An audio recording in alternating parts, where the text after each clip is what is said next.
안녕하세요. 저는 인천에 거주하고 있는 30대 초반 남성입니다. 김포 소재에 있는 이름을 대면 알만한 수첩을 만드는 공장에서 팀장으로 일하고 있어요. 신혼집으로 마련했던 아파트를 한 채 가지고 있고요.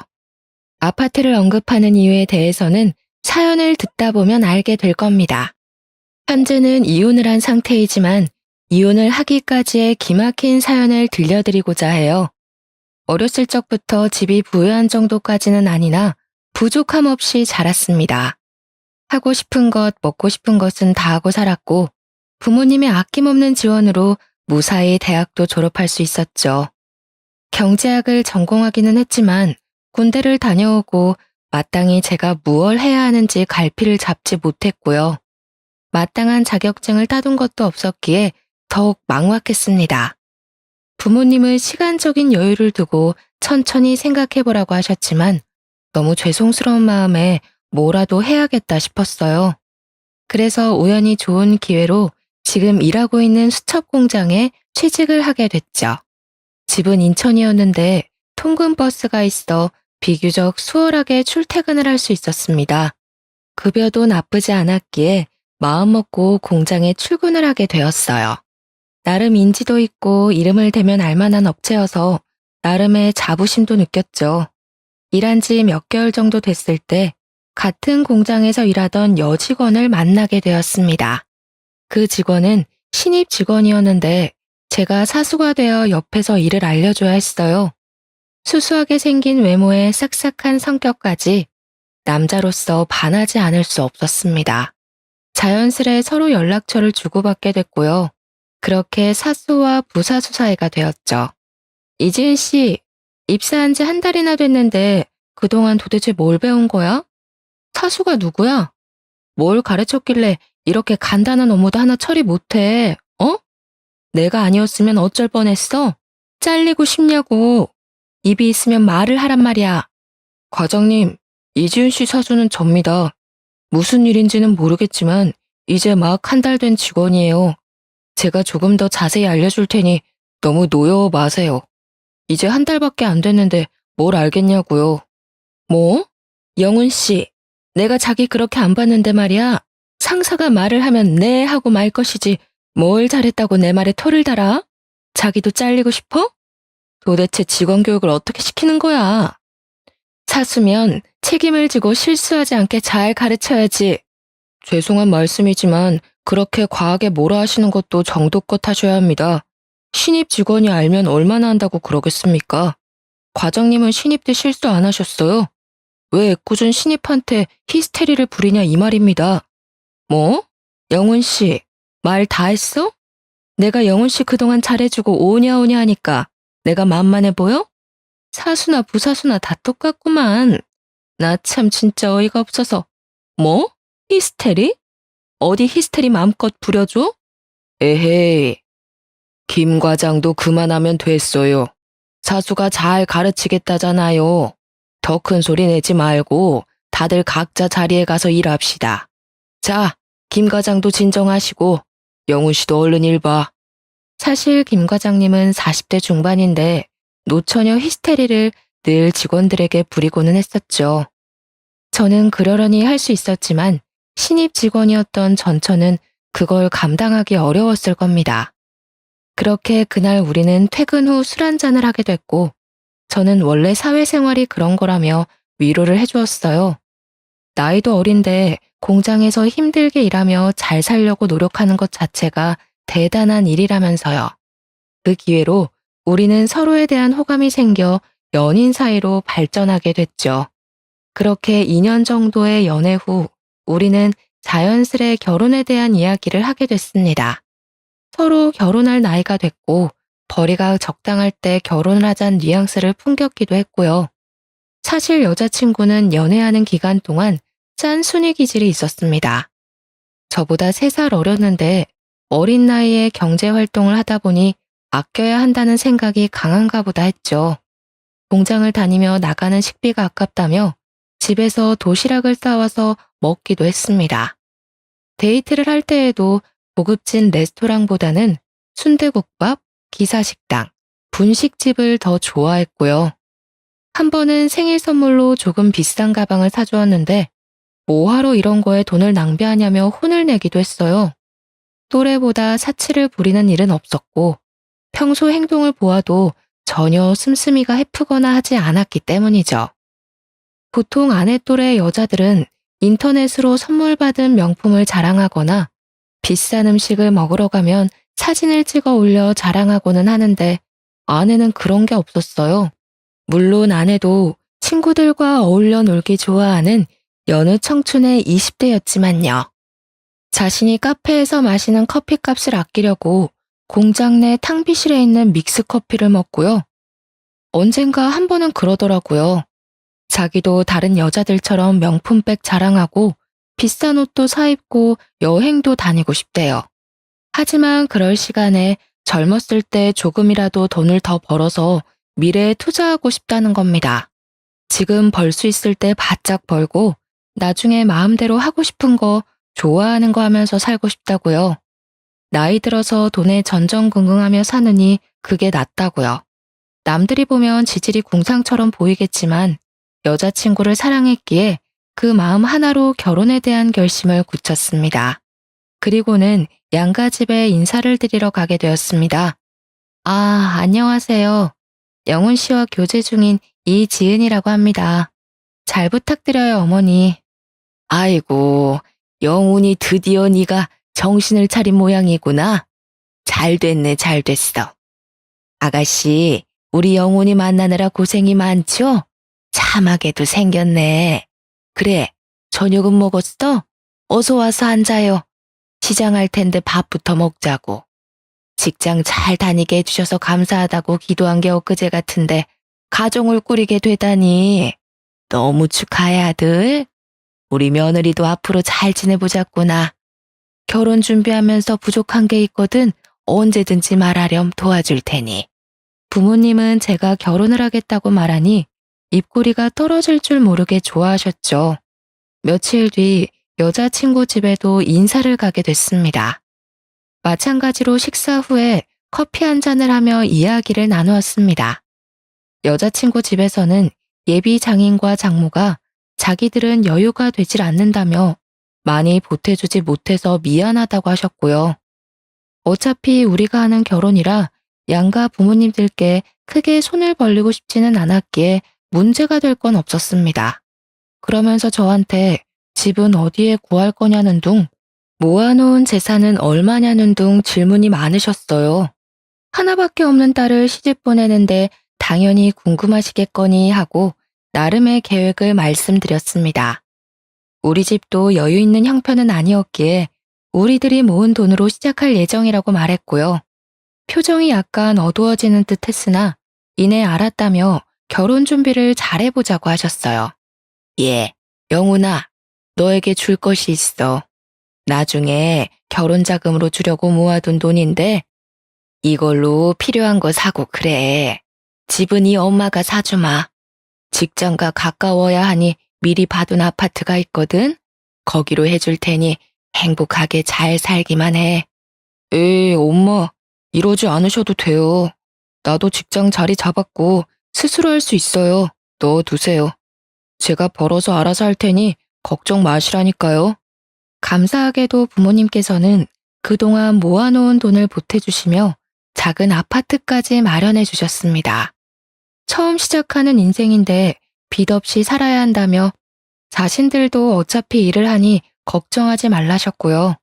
조금 무리해서 직장 근처에 있는 집을 마련해 주셨죠.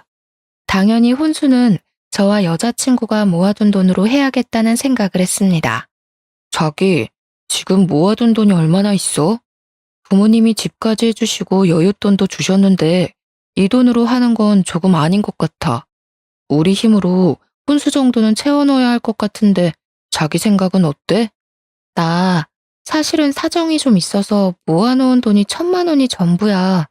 미리 말하지 못해서 미안한데 부모님이 나이가 있으시니 수입이 일정치 않으셔서 내가 조금 도와드렸어. 어린 동생도 있고 그동안 직장에서 일한 기간에 비해 생각보다 모은 돈이 별로 없다고 느낀 저는 조금 의아했습니다. 얼마를 어떻게 보태주는지 굳이 따져 묻지는 않았어요. 저였어도 부모님이 힘들다 하시면 당연하게 도와드렸기 때문이죠. 이해했습니다. 그래도 있는 돈을 모아 혼수를 마련하기로 했고 가구와 가전을 사서 들여놓으니 조금씩 신혼집의 구색을 갖추기 시작했죠. 결혼 준비를 하며 집을 부부 공동 명의로 해야 세금이 조금 줄어든다 하여 혼인신고를 미리 했고요. 그렇게 상견례도 하고 몇 개월이 지나 행복하게 결혼식을 올렸습니다. 물론 그 일이 터지기 전까지는 세상을 다 가진 것 같은 기분이었죠. 결혼 생활은 평범했습니다. 하지만 같은 공장을 다녀서 그런지 주변 시선들이 신경 쓰였어요. 사장님의 배려로 부서가 바뀌어서 아내와 매일 얼굴 보고 일하진 않았습니다. 아무래도 같은 공간에 있다 보면 다른 사람들이 불편해할 수도 있었으니까요. 신혼집에서 함께 아침 차려 먹고 저녁 차려 먹는 평범한 일상이 당연하게 느껴질 때쯤이었어요. 여보, 내 남동생 말야. 곧 초등학교도 가야 되고 이만저만 드는 돈이 너무 많아. 친정에서 수입도 일정치 않은 데다가 요즘에는 학원도 3-4개씩 다닌다더라고. 뒤처지면 안 되니까 어떻게든 해야 되는데 나는 내 월급 친정에 보탤게. 뭐? 그게 말이 돼? 아무리 사정이 어렵다지만 같이 벌어서 저축도 해야 되고 우리도 언젠가는 아이가 생길 텐데 미래를 준비해야 하는 입장이잖아. 조금 더 넓은 집으로 이사도 가야 하고 말이야. 많이 도와드리지는 못하겠지만 월급 전부를 주는 건 조금 과하지 않아? 벌이가 적은 것도 아니고 내 월급쯤이야 없어도 솔직히 먹고 사는 데는 지장 없잖아. 그리고 어머니가 주신 돈도 있고 여유가 없는 것도 아닌데 내가 내 월급도 마음대로 못해? 여보가 너무 이기적인 거 아니야? 뭐? 이기적이라고? 그럼 나도 우리 엄마한테 내 월급 다 줘도 되냐? 말을 그렇게 하면 안 되지. 처가댁도 사정이 있으신 건 알겠지만 우리도 엄연한 가정이야. 우리 가정을 위해서 써야지 왜 장인 장모님한테 돈을 그렇게 주는 건데? 장인어른도 일하시고 장모님도 일하시는데 아무리 그래도 그렇지. 월급 전부는 좀 심하지 않아? 저는 솔직히 어이가 없었습니다. 용돈을 안 드린 것도 아니고 그렇게 생활이 어려울 정도로 부족하다는 생각이 들지 않았어요. 현재 장인어른은 아파트 경비원 일을 하고 계시고 장모님은 국민연금을 받고 계십니다. 그래도 장인어른이 벌고 계시는데 애 1명 키우는 게 그렇게 힘든가 싶었어요. 아직 초등학교도 들어가기 전인데 학원을 다니는 것도 아니고 애 하나에 얼마나 많은 공을 들이나 생각했어요. 남동생을 얼마나 끔찍이도 아끼길래 그렇게 많은 돈이 필요한가 싶었어요. 그래서 아내가 굳이 이렇게까지 월급을 올인하면서까지 생활해야 하나 싶었죠. 제가 아직 아이가 없어서 그런지는 모르지만 아내에게 너무 과한 처사 같다고 이야기했습니다. 아내가 울면서 엄마 아빠가 힘들어 하시는데 남동생을 위해 버는 게 뭐가 이상하냐며 소리치더군요. 그래 좋다 이거예요. 다 이해하는데 아무리 그래도 저희도 엄연한 가정 아닙니까? 저희도 언젠가는 아이를 낳고 가족이라는 울타리 안에서 살아야 하는데 미리 준비를 해도 모자랄 판에 월급 올인이라뇨. 저는 화가 났지만 참고 이내 한숨을 쉬며 아내를 설득했습니다. 상황을 이해 못하는 건 아니야. 앞으로 살면서 드는 돈이 더 많아지겠지. 그래도 월급 전부를 주는 건 좀 아니야. 우리도 우리의 생활이 있고 미래를 생각해야 하는데 그런 준비를 하나도 못 해두면 우리도 난감하잖아. 그러니까 100만 원만 보태드리고 나머지는 저축을 하던 자기가 쓰던 그건 마음대로 해. 내가 내 월급을 마음대로 하지 못한다는 게 조금은 아쉽네. 하지만 자기 말처럼 우리도 한 가정이니 나도 가정에 충실해야지. 자기한테 매달 100만 원 줄 테니 자기가 직접 보내드려. 대신 나머지 돈에 대해서는 터치 안 했으면 좋겠어. 우리 돈이기도 하지만 그 전에 내가 열심히 일해서 번 돈이잖아. 알겠지? 그럼 약속할게. 내가 조금은 더 버니까 생활하는 데 지장은 없을 거야. 나도 열심히 모으고 노력할 거야. 당신 월급에서 처가댁 100만 원 보내드리고 남은 돈은 자기 생활비로 써. 관리비라던가. 나머지는 내가 처리할 테니까. 그리고 아직 자기가 아이가 없어서 그러는데 아이 하나 키우려 해도 돈이 장난 아니야. 누구보다 잘나게 키우고 싶은 게 부모 심정이라던데 우리 부모님은 나이도 많으신데 어떻게 더 일을 하실 수가 있겠어? 나는 내 동생 남들한테 모자라 보이지 않게 키울 거야. 하나뿐인 남동생인데 그러니 내가 조금 도와드리려고 했던 것뿐이고 더는 오해하지 않았으면 해. 당신이 말한 대로 100만 원만 엄마한테 전할게. 남동생에 대한 애착이 남다르다 생각하며 아내와 합의를 봤습니다. 결국 한 달 월급을 전부 드리지 않고 100만 원을 합의를 받고 매달 100만 원씩 장모님께 보내드렸습니다. 그래도 100만 원 이외에 생신 기념일 다 잊지 않고 더 드렸으면 더 드렸지 모자라게 드리진 않았던 것 같네요. 장모님은 제 얼굴을 볼 때마다 표정이 좋지 않으셨고 100만 원만 보내드리는 저도 마음이 좋진 않았어요. 그런데 장모님은 제가 한 달에 한 번씩 처가댁 갈 때마다 장 봐야 된다, 계모임 가야 된다, 미용실 가야 된다면서 계속 저를 피하시는 겁니다.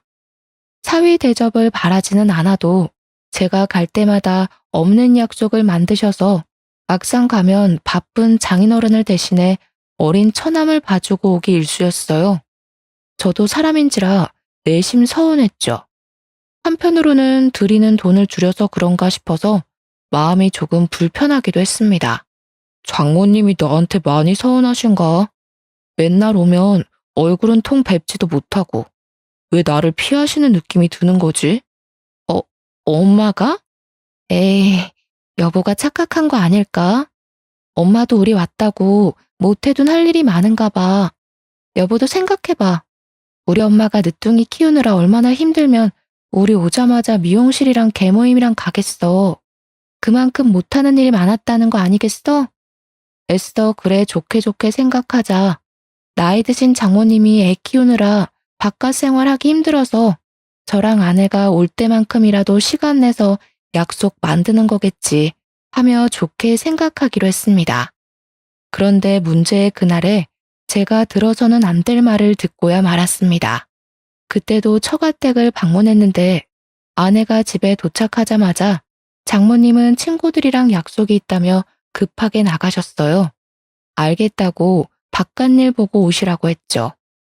아내와 함께 처남과 영화관 가서 영화도 보고 장난감도 사주고는 다시 처가댁에 돌아왔습니다.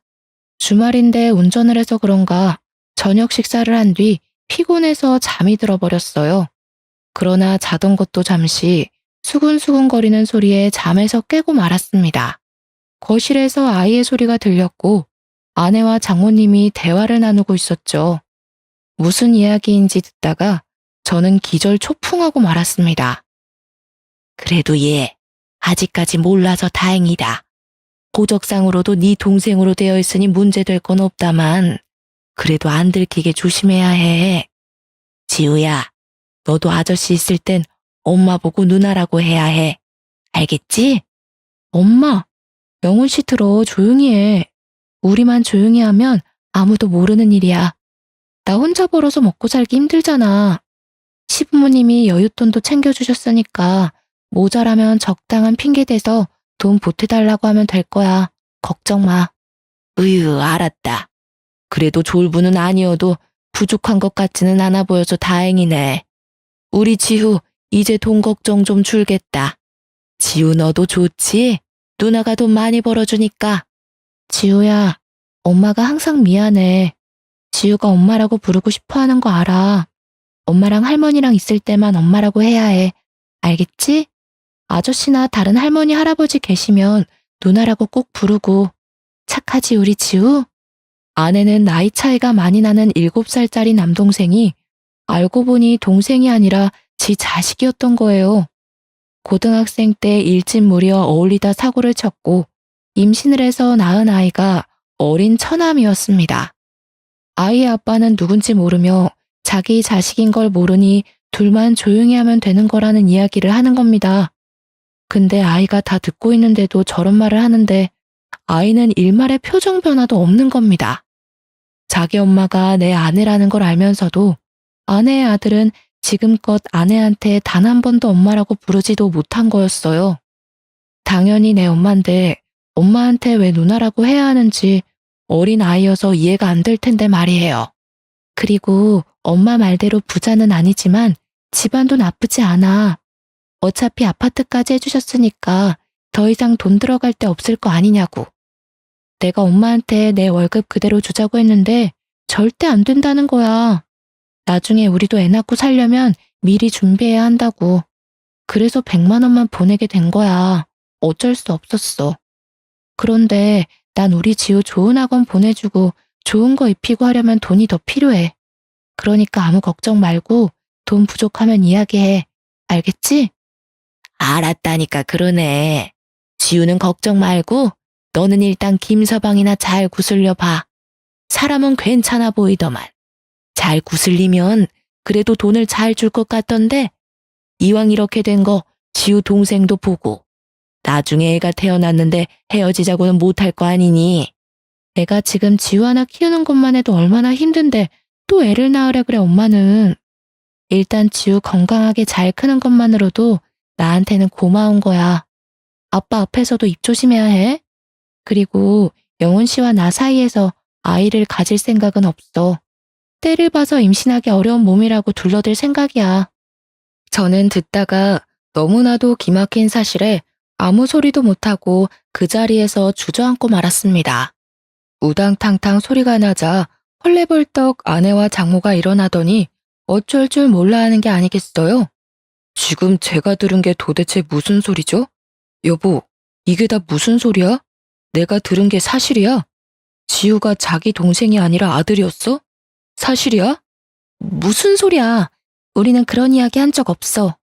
자기가 자다 일어나서 잘못 들은 거 아니야? 어떻게 그런 생각을 할 수가 있어? 웃기지 마. 내가 분명히 들었어. 당신과 장모님이 나눈 대화 내가 다 듣고 있었다고. 시침이 뗄 생각은 하지 마. 어떻게 그런 걸 속이고 결혼을 해? 이 결혼은 무효야. 이게 사기 결혼이지 사기 결혼. 나 참 어이가 없어서. 그리고 나와 당신 사이에는 아이가 없을 거라고? 무슨 말 같지도 않은 소리야. 아니 여보, 내 이야기 좀 들어봐. 당신이 오해하고 있는 거라니까. 사기 결혼이라니 여보. 이야기 좀 하자니까. 자네가 잘못 들은 게 맞아. 우리는 그런 이야기를 한 적이 없어. 아무래도 자네가 많이 피곤한가 보구만. 자네가 오해한 것 같은데 우리는 절대 그런 이야기를 한 적이 없어. 그럴 리도 없고 말이야, 김서방. 제발 말이 되는 소리를 좀 하세요. 제가 처음부터 다 들었다는데 다들 왜 이렇게 고집이야? 진짜 어디서 사기 결혼을 해가지고 안 비켜? 이럴 거면 결혼을 왜 한 거야? 이건 명백한 사기라고. 아이 보기 부끄럽지도 않냐? 언성이 오가고 소리가 점점 커지자 아이가 겁에 질렸고 울기 시작하더군요. 저는 그 길로 짐을 싸들고 신혼집으로 돌아왔습니다. 당장 부모님께 사실을 알려야 했지만 저도 생각 정리를 해야 했기에 어쩔 수 없이 신혼집으로 왔고요. 상상도 못한 일이 저에게 벌어진 것도 웃긴데 몇 년을 절 감쪽같이 속였다 생각하니 너무 괘씸하고 분하기 짝이 없었습니다. 다음날 정신을 차리고 날이 밝자마자 시청에서 이혼 서류를 가지고 처가에 갔어요. 야간 근무를 끝내고 돌아오신 장인어른도 함께 계셨죠. 이른 아침부터 무슨 일이냐 물으셨고 다 같이 이야기 좀 하자며 거실로 불렀습니다. 혼인신고를 이미 해버린 상태였고 결혼 1년 만에 이혼을 해야 하는 저는 어이가 없었어요. 거실에 장인, 장모, 아내를 불러다 앉히고는 이야기를 했어요. 이혼 서류를 턱하니 내미니 장인어른은 이게 뭐냐며 어리둥절하셨고 아내와 장모님은 거의 반포기 상태로 될 대로 되라는 듯이 말했어요. 어제 거실에서 나눈 이야기는 뭔지 사실인지 물었죠. 그래, 나 고등학교 때 많이 사고 쳤어. 흔히들 말하는 일진이라고 하는 무리랑도 어울렸고 그렇게 방황하면서 술도 먹고 담배도 폈다. 그러다가 아이가 생긴 걸 알게 됐지. 아이 앞에서 할 말은 아니지만 이미 알았을 때는 수술할 수 있는 시기도 놓쳤어. 그때가 고3이었나? 도움을 청할 곳이 없던 나는 그대로 가출을 했지. 그래서 미혼모 시설에 가서 애를 낳았어. 그 아이가 지우야. 그리고 당신한테 말 안 한 게 있는데 우리 신혼집 담보로 대출도 받았어. 그걸로 아빠 차 바꿔드렸고. 됐어? 이제 속 시원해? 일부러 숨기려고 했던 것은 아니야. 어쩌다 보니 일이 이렇게 된 거지. 그렇다고 앞길이 창창한 애를 고작 애 하나 때문에 가로막을 순 없지 않겠나? 지우한테는 미안하지만 우리 호적에 올려 동생으로 키울 작정이었어. 문제될 건 하나도 없고 말고 호적 정리도 깨끗하고 그러니 자네가 이해를 좀 해주었으면 좋겠어. 알고 보니 아내는 거의 모든 것이 거짓말이었어요. 그리고 무엇보다 충격적인 건 결혼 준비를 하면서 부부 공동 명의로 된 집을 담보로 3천만 원이라는 큰 돈을 대출을 받았다는 겁니다. 공동 명의여서 대출이 가능했는지는 모르겠지만 제3금융권에서 대출받아 완전 고금리 이자로 해놓고 나 몰라라 하면서 달에 꼬박꼬박 장모님에게 100만 원씩 드린 거였어요. 그 돈 어디다 썼냐고 화를 냈더만 그 돈으로 장인어른 차 바꿔줬다는 겁니다. 이 말도 안 되는 상황에 너무나도 당당하고 태연한 그들의 모습을 보고 치가 떨렸습니다. 그래, 이왕 이렇게 된 거 더 말할게. 사실 우리 아빠 차 오래되긴 했어도 굳이 바꿀 정도는 아니었어. 근데 이제 딸내미 덕 좀 보고 살 때 되셨잖아. 나이도 있으시고. 그래서 아파트 출근하러 갈 때 더 좋은 차 쓰라고 10년 만에 차 바꿔드린 거야. 딸이 아버지 효도해 드리겠다는데 그게 그렇게 이상해? 아니, 효도는 당신이 직접 번 돈으로 해야지. 왜 우리 엄마가 해준 아파트로 담보받은 거면서 왜 당신 마음대로 써버렸어? 최소한 양심이 있다면 상황 설명하고 상의라도 했어야 하는 거 아니야? 어차피 결혼한 마당에 공동명의니까 상관없지 않아? 당신은 장인한테 효도하는 게 그렇게 싫어? 그렇게 안 이꼽니? 대출 좀 받았다 쳐. 일하면서 갚아나가면 될 문제 가지고 그렇게 꼬투리를 잡아야겠어? 당신 원래 그렇게 쪼잔한 사람이야? 당신이랑은 무슨 말을 할 수가 없네. 장인어른은 이런 사실 다 알고 계셨어요? 집사람이 매달 100만 원씩 장모님 드린 거, 그리고 신혼집 담보로 대출 받아서 장인어른 차 바꿔드린 거요. 알고 계셨냐고요? 그리고 지우가 제 아내 자식인 것도 알고 계셨어요? 어쩜 그리 하나같이 절 속일 생각만 하셨어요? 아니, 이게 무슨 말인 거냐 도대체. 김서방, 난 정말 몰랐네. 몰랐다고. 그저 직장 다니면서 모은 돈으로 바꿔준 걸로 알고 있었네만. 지은아, 여보, 이게 다 무슨 일이야? 지우 이야기는 또 뭐고? 내가 내 돈으로 친정에 돈 보태겠다는데 그것도 안 입고 하질 않나. 내가 알아서 하게 냅두면 이렇게까지 하지 않아도 됐는데 이왕 이렇게 된 거 미안하다는 사과는 못할 것 같아. 이미 엎질러진 물. 그래, 이혼하자 이거야. 도대체 내가 뭘 그렇게 잘못했니? 오랜 침묵을 깨고 상황 파악을 대충 하신 장인어른이 연신 미안하다며 사과를 하셨습니다. 저는 뒷골이 땡겨서 아내와 장모님의 뺨이라도 후려갈기고 싶었어요. 하지만 사과를 하시는 장인어른과 그런 어른들의 모습을 바라보는 어린 처남을 보고 겨우 참았습니다. 아내와 장모님은 한 번만 봐달라고 자신들의 이야기 좀 들어달라고 사정했지만 제가 매정하게 이혼 서류에 도장을 찍으라고 하자 적반하장으로 나왔습니다. 장인어른은 도대체 무엇하는 짓이냐며 아내와 장모님께 소리쳤지만 그들은 막무가내였어요. 자네 그거 아나? 이미 혼인신고를 한 마당에 이혼하게 되면 신혼집으로 마련했던 아파트를 반으로 나누고 위자료까지 줘야 해. 아이의 양육비를 줘야 한다는 얘기야. 부부 공동명의잖아. 그러니 나누어야지 안 그래? 당신 그만하지 못해? 그게 어디서 배워먹지 못한 태도야? 김서방한테 무릎을 꿇고 빌어도 모자랄 판국에 무슨 자신감으로 그런 태도냔 말이야. 내가 자식 농사를 잘못 지었어. 그만 좀 해. 뭐?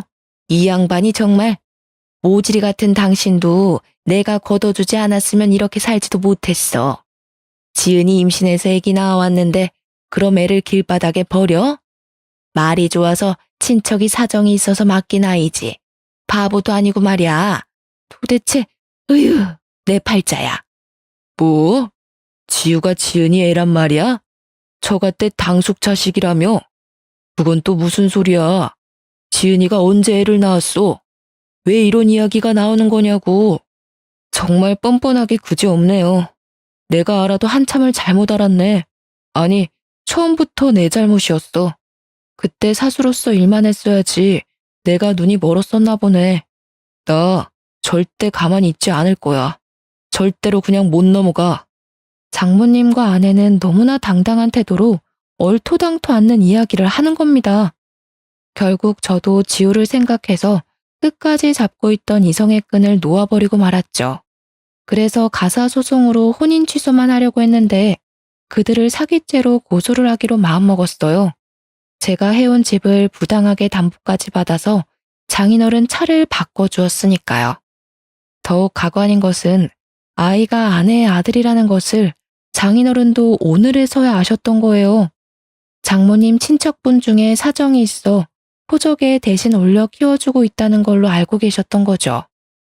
딸내미가 배가 불러왔음에도 몰랐던 건 장인어른이 그 시기에 해외 출장을 다녀온 덕분에 정말 하나도 몰랐다는 겁니다. 그대로 부모님께 사실을 말씀드렸고 얼굴을 뵐 면목이 없었는데 오히려 저를 걱정해 주셨습니다. 화를 내실 줄 알았는데 오히려 마음이 힘들 저를 위로해 주시는 모습에 가슴이 아팠어요.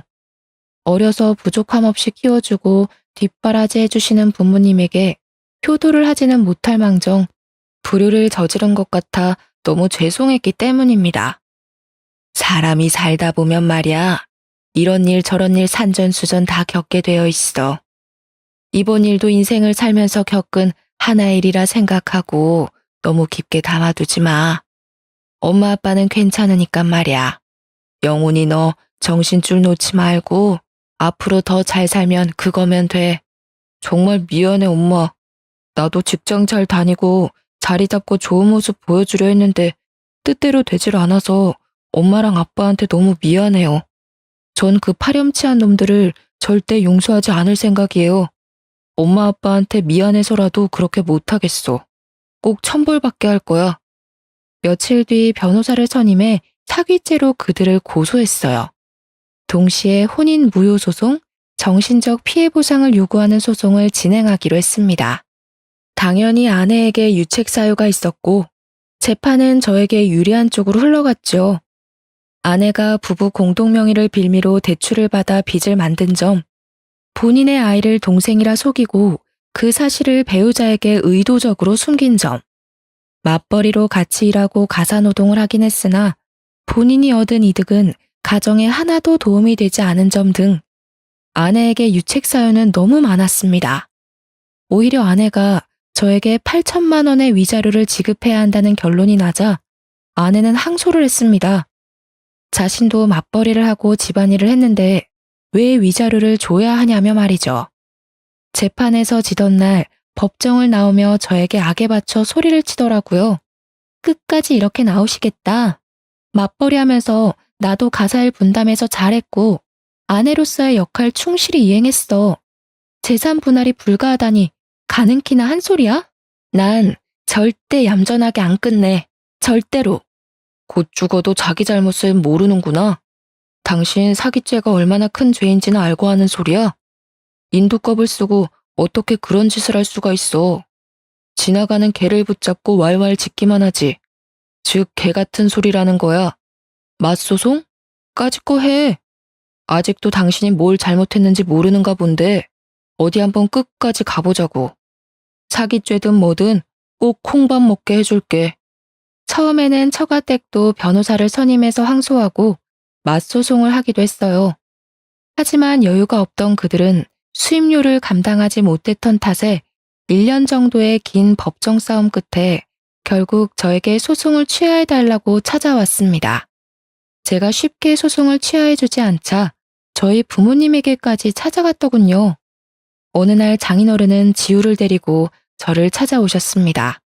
자네가 그동안 얼마나 힘들었을지 내 감은 안 잡히네만 감히 말할 수도 없는 노릇이고 소송도 내 의지와는 상관없는 일이지만 애초에 지은이와 마누라는 나는 안중에도 없었어. 미안하지만 자네가 나를 봐서라도 선처를 해주면 안 되겠나? 내가 자식을 잘못 키웠네. 못난 이 사람을 봐서라도 용서해주게. 아저씨, 한 번만 봐주시면 안 돼요? 진짜 미안해요.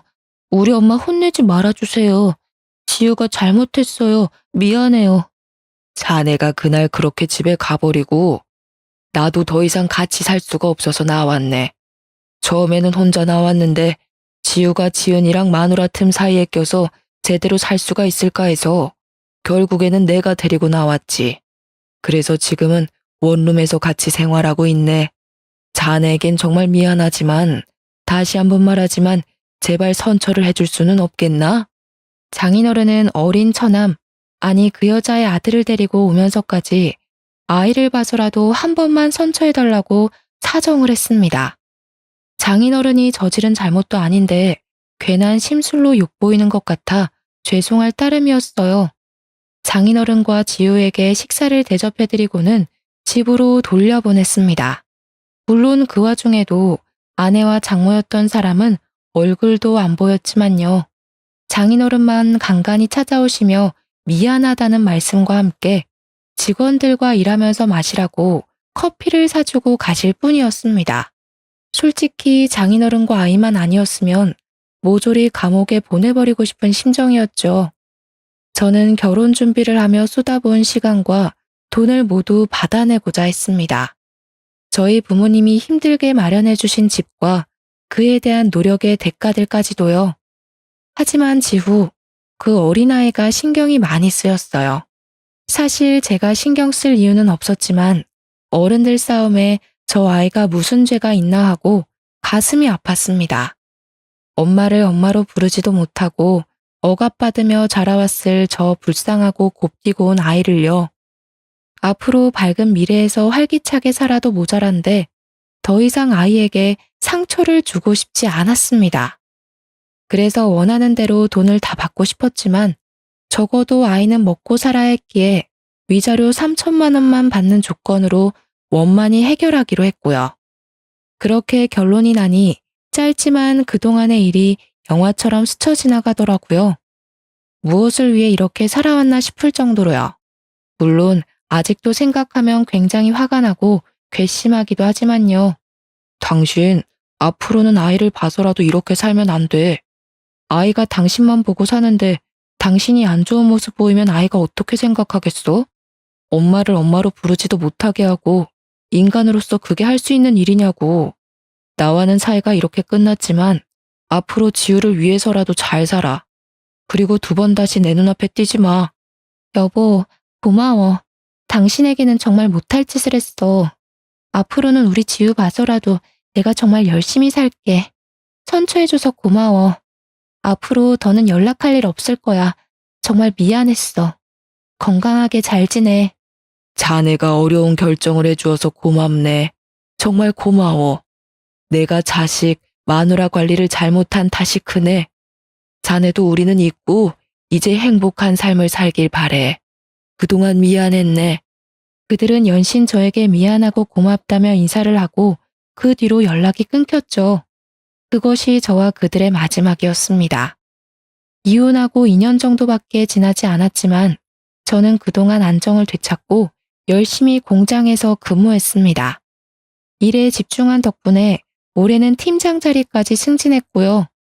신혼집으로 마련했던 아파트는 이혼한 뒤 급매로 곧장 팔아버렸고 돈은 다시 부모님께 드렸습니다. 나중에 저 말고 부모님을 위해 노후 자금으로 쓰시라고요.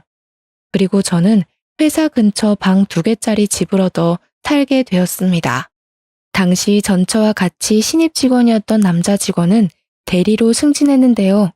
가끔 전처와 연락을 주고 받는다고 합니다. 제가 묻지 않았는데도 어느 날 와서 점심 식사를 하고 커피 한 잔을 하는데 와서 이야기하더라고요. 팀장님, 지은 씨 충청도 쪽으로 내려가서 자리 잡았나 봐요. 거기서 견과류 포장하는 공장이었던가? 다시 취직해서 일 시작했나 봐요. 아직 재혼을 하거나 그런 건 아닌 것 같더라고요. 박 대리, 나한테 굳이 그 이야기를 하는 이유가 뭔지 모르겠어. 이미 그 여자와 나는 끝난 사이라 더는 그 여자에 대해 알고 싶지가 않은데 말이지. 계속 연락하고 지내나 본데 이거 하나는 분명하게 전해줘. 나 같은 사람이 생기면 내가 쫓아가서 그 남자 살려줄 거라고. 내가 두 눈 뜨고 살아있으니 나한테 했던 같은 실수는 반복하지 말라고. 에이, 김 팀장님도 참. 욕먹을 행동을 해서 그렇지 성격은 착했잖아요. 제가 팀장님께 괜한 말을 전해드린 것 같네요. 요즘은 이혼이 흠도 아니잖아요. 돌싱 몰라요, 돌싱? 그래도 근황은 알려드리고 싶었는데 제가 생각이 짧았어요. 죄송합니다. 그래, 박 대리도 여자 만날 때 조심하라고. 예쁘다고 반해서 덜컥 만나고 그러면 안 돼. 신중해야지. 그러다 내 꼴 난다니까. 이제 시덥지 않은 농담 따먹기 그만하고 어서 가서 일 봐. 아내였던 여자가 예쁘고 돈 아낄 줄 알고 검소해서 착한 여자인 줄 알았는데 결혼하고 뒤통수 맞은 게 2년이 지나도 생생하게 기억날 정도로 충격이 남아 있었습니다. 물론 같이 일하는 동료들에게는 아무렇지 않은 척 농담을 주고받기도 하지만요. 박대리 말처럼 요즘엔 이혼은 대수롭지 않은 일이니까요. 저는 지금 당장은 결혼 생각이 없지만 차라리 집안 환경을 모두 다 아는 결혼중개 업체에 연락해서 결혼할 여자를 찾을까도 생각하고 있습니다. 물론 소개팅 회사에 연락하면 인위적인 만남이란 게 마음이 걸리지만 이렇게 사기꾼들이 판치는 세상에서 온전한 내 가정을 만들려면 어쩔 수가 없는 것 같거든요. 결혼이 필수도 아니고 지금은 제가 하는 일에 만족하며 살아가 보려고 해요. 사는 게 바쁘다는 이유로 혼자 여행도 못 해봤는데 올 여름에는 제주도로 한 달 살이도 할 예정이고요. 내년에는 부모님을 모시고 유럽 일주도 생각하고 있습니다. 평생 바쁘게 일하시고 저 뒷바라지 해주시느라 해외여행을 한 번도 안 가보셨거든요. 그 김에 저도 세상을 좀 더 돌아보고 싶네요. 그러면 마음의 여유가 조금은 생길 것 같습니다. 아, 그리고 여러분, 혹시 모르니 겉으로 예쁘다고 착하다고 속지 마세요. 겉과 속은 다르고 돌다리도 두드려보고 건너라는 옛말 하나도 틀리지 않더라고요.